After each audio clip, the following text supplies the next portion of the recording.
Thank you for joining me to read an excerpt from my book, My Life is a Mule by S.J., and it's a second edition version. And I'm going to read chapter 28, The Key to Success. What do you think success is? There's all kinds of different definitions, and Molly definitely has hers. Chapter 28, The Key to Success, or Déjà Vu. "We're so glad you came, Molly," said Mrs. Hare. She grinned more like a Cheshire cat than the long-eared hare that she was. "Thanks," said Molly, looking around the air-conditioned meeting room on the campgrounds. "Haven't been here since I was a foal." "Then it's about time."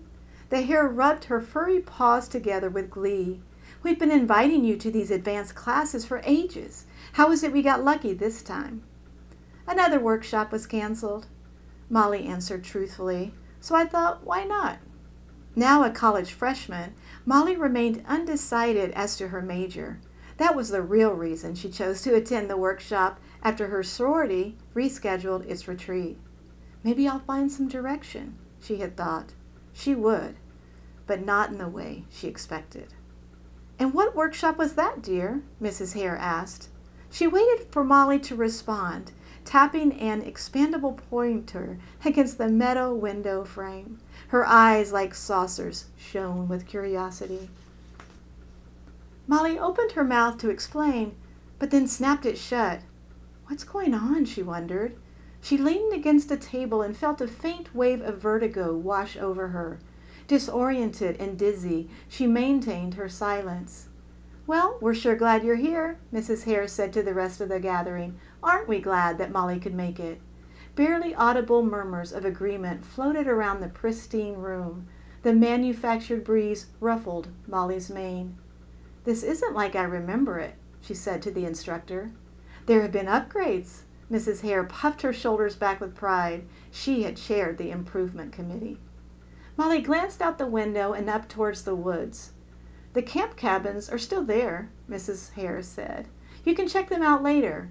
But isn't this building lovely? We adults deserve much more civilized lodgings." Molly smiled politely. What's the point in being in the mountains, she thought.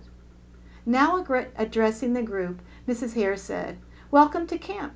And, as you all know, our weekend retreat will focus on success, what it is and how we can get there." "Hear, hear," said a brazen donkey sitting in the far back corner near the emergency exit. The hare waved her bright metal wand towards the white board mounted on the wall at the entrance and said, "All of you are high school graduates." "Hear, hear," the brazen donkey brayed again. "And as such, it is time for all of you to embark on your life voyages as adults. My role is to give you each a gentle shove." She pushed a rolling chair down the aisle towards the back of the room. It hit the wall and bounced back, slowly coming to a stop, adrift in the rectangular sea. Polite fake laughter filled the room. A nervous energy whipped the frigid air. Everyone felt it, especially Molly. "Of course," she added, "your parents have been steering you for as long as possible. But now, tap, tap, tap, it is time for each of you to navigate on your own. So," her eyes danced around the novices in a quick survey of who was still on board. "Before we officially begin, does anyone have an idea of what it means to be successful?" Molly raised a hoof. She knew. She always had. "Yes, Molly," said Mrs. Hare. "Why don't you come on up to the front and tell us what you think?" "Well," said Molly, once she stood next to the instructor, "it's easy, really. Just do what you love, and the rest will take care of itself. True success is being at peace, feeling comfortable in your own skin." "What?" The donkey in the back stood up and banged a hoof against the whitewashed wall. "That's bull malarkey. Everyone knows it's about making money, having a good job, house, car, and a beautiful wife." Molly barely knew this Jack, but she did know that his family owned a luxury car dealership in town. Well, she thought, clomping back to her chair, that went over like a lead balloon. Don't reckon I'll be making any new friends." "Quiet!" Mrs. Hare shouted. "We're all adults here. Let's show one another respect." It took several minutes for the talking to stop.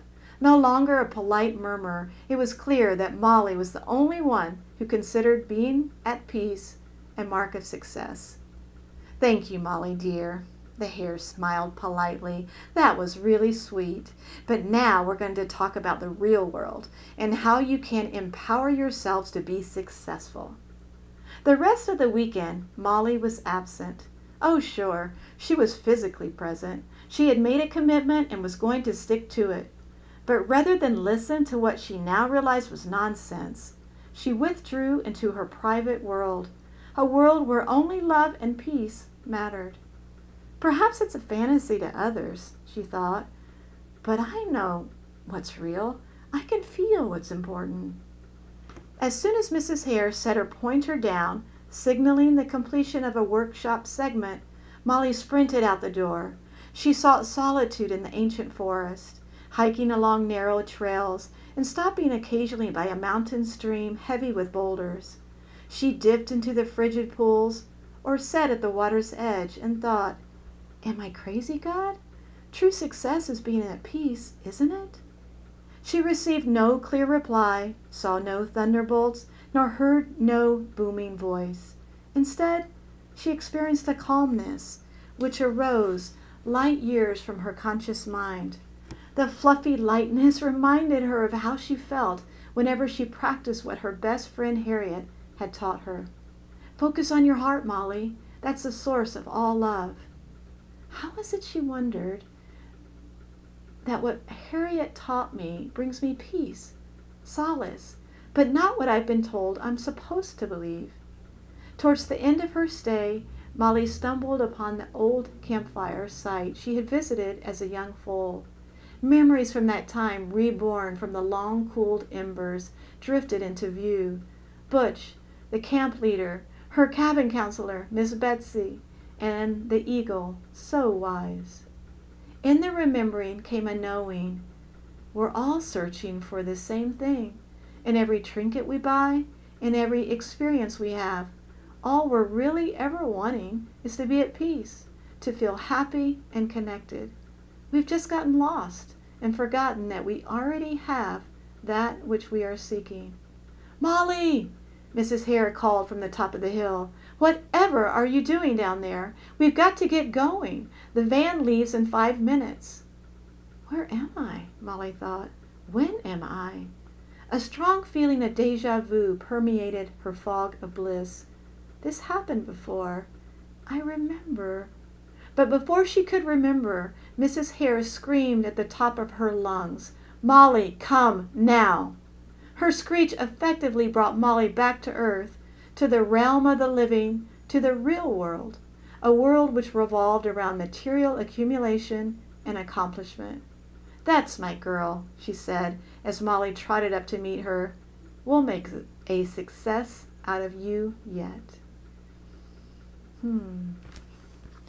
So talk over with your parents or guardians or friends or whoever is around you about what you think success is and what the key to success is.